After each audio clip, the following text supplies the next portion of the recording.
Welcome back, everybody. Good to see you still online. 11 o'clock now in UK, coming up to the bewitching hour, and it's fallen to me to deliver a couple of presentations now. So I'm going to make these as 3 recordings.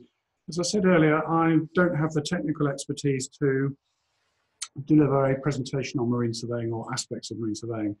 But over the last 40 years, I've run a number of businesses, large, small, and the 3 presentations I want to give you, one after another, recorded separately, really pick on specific aspects that I think are part of your essential toolkit in terms of business management skills. I've chosen to start with looking good on the web, and then I'll move on to the other 2 presentations after that. You have a question there.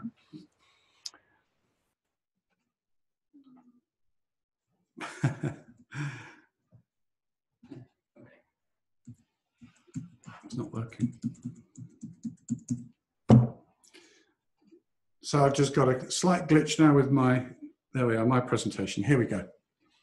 Right, look, quite simply, a website these days, it is the most important weapon in your marketing armory.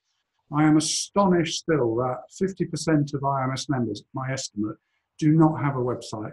It's the equivalent of your calling card, and I find it just extraordinary that people don't have a website in this day and age. Web designers are plentiful. They are all over the world, and the cost to develop a site has plummeted. Over the years, I think people have been a little bit scared that producing a website is a dangerous place to be. It's going to cost you a lot of money. It really doesn't need to do that, and it's an essential thing. So if you've got some basic IT skills, it really isn't hard to develop your own site. There's lots of free web software around. The ones I would recommend are WordPress, Wix, and Weebly. The IMS website is built in WordPress. It's essentially a free platform, and it's extremely well liked by search engines, particularly Google. And we find that when we put things onto our WordPress sites that they're optimized fast and they start appearing on Google. Just in case you don't know, IMS does offer an inexpensive web building service. I'm not here to sell websites, but for £500 or thereabouts, the guy who assists us in developing the website will build a website and has done quite a few for IMS members and others. It's a service that we're happy to offer. So what does your website say about you and your business? I want to just talk about what makes an appealing website. Your website needs to encourage people to come to it, to spend time on it, and most important, to stay on it and then come back again. So your layout and the architecture are of primary importance. And when I talk about architecture, I mean the way that people move around your site. Make it easy for people to get to content. Make your layout look attractive. So a good website is one that is well organized. It has a logical structure. Think about the journey you want to take people on through your website, where you want them to go, when you want them to click something, when you put a call to action so that they do something to connect with you. So a good website should be uncluttered, it should be purposeful, and you must keep your target audience and your market in mind. Just remember who it is you're talking to and what you're talking about. White space is a positive thing.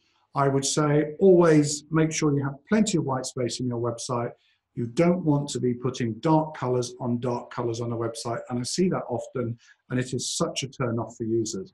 One of the things that will really surprise you, and actually if you think about it, you'll know it yourself. When you visit a website, you're looking for something specific. If you click onto a website and it's difficult to use, you can't find what you're looking for fast, you just click out of it. And there is some research around that suggests that most people spend less than 2 seconds on a website. Yes, less than 2 seconds. Quite extraordinary, really. So it means there's something about that website that does not engage with them and make them stay. So you must use easy navigations. As I've said, your architecture is really, really important. Sit down and draw it out. Draw out your framework for your site. Make sure that it's easy to get around. You must be able to get where you need to go within 3 clicks. And again, think of the websites that you use and you like. Generally, you don't spend hours and hours and hours looking where you need to go. You can get to the content you want in a maximum of 3 clicks. If it's more than 3 clicks, I guarantee you will lose that visitor. And remember, as I've said, you've only got a few seconds to keep their attention before they just surf the web and they move on somewhere else. Top quality web design. It doesn't cost a lot of money to do this. You can make your site look memorable. And I've seen people who sell the dullest of dull products have extremely fancy looking, sophisticated websites. So it's quite important. And I would say use quality images. We spend a very, very small sum of money on quality images on the IMS website. They might cost us £5 or £10 each. It's a really small price to pay, and you get some really impactful photos for your website. It's worth just mentioning as well that IMS launched a copyright-free photographic page. We've got something like 400 images on there, which we've taken over the last few years of ships and boats and workboats and offshore vessels. Those are freely available to download. You can use those in your marketing material. But it is definitely worth spending a few pounds to get some top quality photos. Speed of load, not such a problem so much these days as it used to be. But if your site does not load fast, it's dead in the water. And if it does not load fast, I would suggest you take action to rectify the problem immediately. Web hosting these days is plentiful. There are many, many organizations offering web hosting, so it's cheap. Just make sure you go and make sure your site loads fast. Funny enough, we do have an issue currently with the IMS website. It's such a big site now, and it's starting to load quite slowly. It's something I'll be looking at in the next few weeks. Content is king. That's a phrase that's been around ever since the web was invented. And we were early adopters back in something like 1993. We built our first websites. And what we learned very fast is that it's content that people want. So again, think about the websites that you use. Generally, people are attracted to a site because of the depth and the quality of the content. It answers a need that they have. Content is king. So an effective website will focus on the needs of their audience and not so much what you're selling. Draw those people in, knowing that you can provide a solution to what they're looking for. Your website should be easy to read. People don't generally read a website from start to finish. They will scan. Sometimes they're on the move. And of course, mobile, we forget these days just how valuable that mobile is. And more and more people are using mobile. So people are going to look at your site on the move.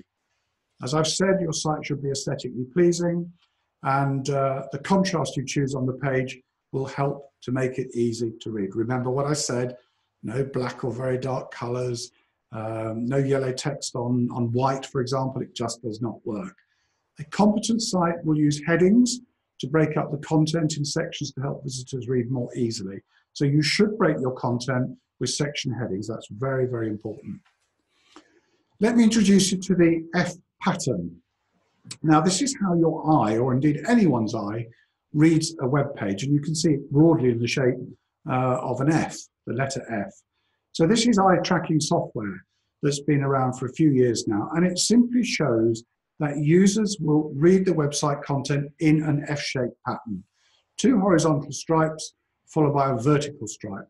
So when you're planning how to set out your website, and how to map out where to put your content, this is how you should try and make your pages look. One very, very important thing to remember, content which is below the fold, in other words, what you don't see on your home page and you have to scroll down to reach, is far less appealing. Put the most important content above the fold. Let me just introduce you to the concept of the Gutenberg diagram. This is becoming more and more prevalent now. It's been around for a few years, but now more and more people are referring to the Gutenberg diagram. What you're seeing on screen, imagine to be a web page. And if you split that web page into 4, in the top left-hand corner, you have the primary optical area. To the right, you have the strong fallow area. Bottom left, the weak fallow area. And then on the right, the terminal area. Let's look at that in a bit more detail. So the primary optical area is the higher left portion of the web page. That is the user's primary focus. This is where a viewer's eyes will automatically focus regardless of whether the visitor is searching for something, wanting to read, or just scanning the page for information. They will come onto the site and they will look in that top left-hand corner. If we look at the strong fallow area, that, if you remember, is top right. So the second stage of the reading habit is to move then to the higher right portion of the page. Think of it as a follow-up from the left-hand portion, but it's carrying less importance, so you should weight it down accordingly. Not a good idea to break the reader's experience created from the starting point, so make sure there's a flow in the way you take people across the page. What that means is if you have a call to action in this area, the user will probably stop and act. So if you want them to contact you, email you, do something at that point, not a bad place to put it in the top right-hand corner. We move now to the bottom left-hand segment, which is the weak fallow area. So the lower portion is the blind portion in the Gutenberg diagram. Although it is readable, the user will not give much importance to content in this area of the page. The eye does simply not get drawn in the main down to the left-hand corner of the website. The terminal area over in the bottom right, when the user reaches the lower right portion of the page, there is a break in their reading or page scan process. And at that point, the visitor will need to take an action. Again, this is a perfect place to prompt some action by putting a call to action button or some links in there where you want to steer people elsewhere in your website. Most people read from left to right, and the research that's been published shows that web users will spend 69% of their time viewing the left half of the page and only 31% viewing the right half. This is factual information. I would suggest you bear that in mind as and when you look to design a site. Let me give you a few reasons, share a few reasons why your site might put people off. Auto sound, it's not required, it's horrible. You come to a site and you're greeted with a wall of sound. It just simply is not very nice, don't do it. Pop-ups, again, dreadful. How often do you hit a site and the first thing you want you to do is to give them information about you? It just doesn't work. So make sure you hide your pop-ups. Pop-ups can come later on. They should not be the first thing that people see when they hit your site. Again, I've touched on speed of load. Make sure that your site loads fast. Poor navigation is a big problem, and as I've said, a site that is architected badly will simply turn people away. They won't spend time on your site. Missing or hard to locate key information, such as your contact details, is hugely frustrating. So you've lured somebody in, you want some information, or you want to impart some information to you, they decide they want to contact you. Is your address clearly shown? Is your phone number clearly shown? Is your email clearly shown? It should be on the top bar of every page on your website. On the IIMS website, we have the contact phone number, we have an email address. Make it simple for people to get in touch with you. Instant demands to register your details, as I've said, that's the same as pop-ups really. Big no-no, steer clear from them. Anything that flashes on a page is quite horrible. It looks amateurish in my opinion, and I would avoid it at all costs. You don't need things that flash. Just carrying on. The number of times I go to a website and you look at the home page and there are spelling mistakes, there's poor grammar. It just is such an obvious thing, but it remains an issue. And to be honest, if you go to a site and you see spelling mistakes on the home page, it doesn't say much about whatever that company is trying to sell you. So I would avoid those sites like the plague. I would thoroughly recommend an about page, somewhere where people can come onto your site, they can fast, very, very quickly understand who you are, what you do, and how you may be able to help them. Make it easy for people. Do use normal everyday language. The marine surveying profession is littered with acronyms, with jargon. Bear in mind, a lot of people are not maybe regular boat owners, that they might be new to this game. They want to understand in plain, simple language what you're talking about. Don't use jargon. Sites that have no discernible personalities, I referred to a little earlier, you can be selling the most boring product or service. It does not mean to say that your website should reflect the fact that your products are boring. So try and give your site a bit of pizzazz and a bit of sexiness and a nice feel to it. A site that's hard to read, for example, is a turn-off. Keep your site clean, crisp, and contemporary. So a few pointers to web success. As we've said, people will start viewing a website from the top left-hand corner. You must reflect that in your page design. Put some stuff in that top left-hand corner that you really, really want people to read. People will only scan the lower parts of your website, and as I've said, below the fold, if people have to scroll down, they simply don't read it. So don't put important information down there. The site menu works best when placed at the top of the site or alternatively down the left-hand side. Remember what I said about the right-hand side of the page? You do not want to have a site menu running down the right-hand page. It's not good. The modern way currently is to show your menu across the top. It's fine to have drop-downs from your main menu. You can have junior pages working from the top header pages. That's perfectly acceptable. Write short paragraphs. Long ones are not as effective. Keep it short and to the point. Headlines will draw attention. Visitors will spend more time looking at menus and buttons on your site than at other parts of your website. Make sure your navigation is clear and efficient. A few more to go with here. Text, strange enough, will attract more attention than pictures. One might automatically think that a picture is worth 1,000 words, but in this case, no, not on the web. Text attracts more attention. As I've said, readers dislike banners and pop-ups, so avoid those. Fancy fonts, again, a complete no-no. You go to a website and you cannot read the typeface because they've used something that looks fantastic. It's some kind of obscure script. You can't read the message and the information. Don't use fancy fonts. Big pictures will attract more attention than small ones. It's probably obvious, but again, an important tip. And lists are a much better way at keeping your reader focused than large paragraphs. So if you can list something down there with some bullet points, again, much easier for people to understand. I've touched on white space, highly recommended. Now, check your page URLs. URL, Unique Resource Locator, that stands for. Essentially, it's how your site is being represented to the search engines. I'm not going to give a presentation on search engine optimization. That is a whole different topic, and I do have a presentation on that, but not now. So let me share one important tip with you on URLs. Check your URLs that appear at the top of your website pages to see what you get. Here's an example, www.johnsonsurveyors.com/137893762. What is that telling a search engine? It's telling them nothing. Compare it to this one, iims.org.uk/watson/IIMS events meetings. So imagine for a moment you are a Google spider, you're crawling into the Johnson's website. You have no idea how to index that page. The spider is looking at that saying, well, I don't know what this page is telling me. And remember, a search engine wants to put you at the top of the search engine listing because you have information that is matches what the person searching on Google is looking for. I would suggest the IIMS one is quite obvious. It's what's on and it's IIMS events and meetings. Very, very clear to Google what that's all about. Spell it out. If your URLs are not done in that way, I would suggest you seek some advice, contact me, contact anybody, it doesn't matter. Anyone can help you do that.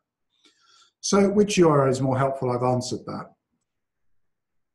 Look at the back end of your website. I'm constantly amazed that most people have no idea what's going on behind the if you like, in the back end. Site tracking is vital. If you don't track what's going on, you have no understanding what is actually happening with your website. So you need to understand how many unique visitors your site attracts monthly. Is it growing or is it static? I'm in and out of our web stats, not every day because that's a bit nerdy, but certainly every 3 or 4 days I'll be looking at our web stats to see how many people are coming through the site and how many unique visitors we're getting. So know how many page views your site gets. Understand which pages attract more views than others. Yes, you can drill down right to that level, and you should know not only that, but where people are landing in your site and where they leave from. All of that is available. Google Analytics is your friend here. It doesn't cost any money to get Google Analytics attached to your site, and you really ought to do it. So if you know where people are landing, you can then, if you have a particular popular page, you can put a really strong call to action where you know people are coming onto your site. Equally, if you have a page you know where people are leaving from, I suggest there might be something wrong with that page. Try and have a look at it and understand why people are leaving your site at that point and not staying with you. See which other sites refer traffic to your site. Very, very important. We have something, the last time I looked on IIMS, something like 3,500 other sites that refer to IIMS. At any given time, we can go in the back end, We can see which sites are referring traffic to us. Very, very valuable source of traffic to our site. So, as I've said, make Google Analytics your friend. It is plentiful and free, but I do like Google Analytics. For me, it's the best one. And again, if you need help and advice, I'm more than happy to steer in the right direction. So how does your website perform? Here are 4 sites that I suggest you might want to just have a look at. All you simply do is go to one of those URLs. The one I quite like is Website Grader. It's very simple to use. You open up website grader, .grader.com. Just put your URL of your company in and see what you get back. I'm going to show you some examples in a minute. But you might also want to do the same for your competitors down the road. See how good their website is, because it's free to use software. You can find out any websites you want. So without further ado, just to end this presentation now, let me show you a handful of sites that have gone through Website Grader. This is a site called Rightmove in the UK, which is one of the UK's largest sites for real estate, for property. And as you can see, Website Grader grades this at 84 out of 100. 24 out of 30 for performance, 30 out of 30 for its mobile suitability, not quite so good on the SEO, 20 out of 30, and top on security, 10 out of 10. So 84 out of 100, excellent, good site. Here's an extraordinary one, Amazon.com. You would have thought Amazon would be right up there, but Website Grader grades the Amazon website at 59. Interestingly enough, their performance is not especially good. Their SEO is 0. We were talking about this earlier, and I think it's simply a case of Amazon probably feel they don't need to bother with search engine optimization. But as you would expect, Amazon top on mobile and also top on security. Just following on, this is a UK-based site called canaljunction.com. It's for anyone who wants to move around the inland waterways. It scores 52, so a bit of work to do there. Not very good on, not great on performance, 22 out of 30. Absolutely non-existent on mobile, so they have not made the site mobile friendly. That's one thing I would just check. Make sure your sites now can all be viewed on iOS and Android phones and tablets and all the rest of it. Very, very important. And again, this site is not secure. It scores 0 on security. Couple more to go. This is actually a marine surveyor's site. I'm ashamed to say I don't know who it is. It's Anglo-Euro Marine, scores 48. Again, the 2 interesting things. Mobile, that site is not working on mobile devices. So if someone finds that site through Google on a mobile application, they're simply not going to be able to view it because it's not, you can't see it. And then the security again on that site is nil. I've left IMS until the end. Not bad, we score 82. In fact, we are 10 out of 10 for security, 30 out of 30 for search engine optimization. That's something that Dave and I work hard on. Mobile, 30 out of 30. We are slow on performance. I'm aware of that, and that is an issue, largely because we've added so much content to the site recently, it's got a bit slow. But we will be addressing that, and the way to address that is simply to ensure that we power up with a bit more memory and web space. So we'll be doing that shortly. Okay, so there you go. Thanks for your attention. I can see one question up there, Dave. Can we just open that one up?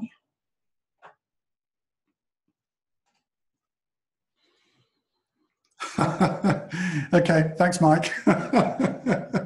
So does anyone have any questions before we close this one down and I move on? I don't expect any of you to become web gurus, but I do urge you, if you don't have a good web offering, to seriously look at it. It's a very, very important part of what you do. That's brilliant, Mike. Thank you very much. I appreciate your comments. Wonderful. Obviously, you'll get a video of this in due course. Right, I'm going to ask Dave to kill the recording.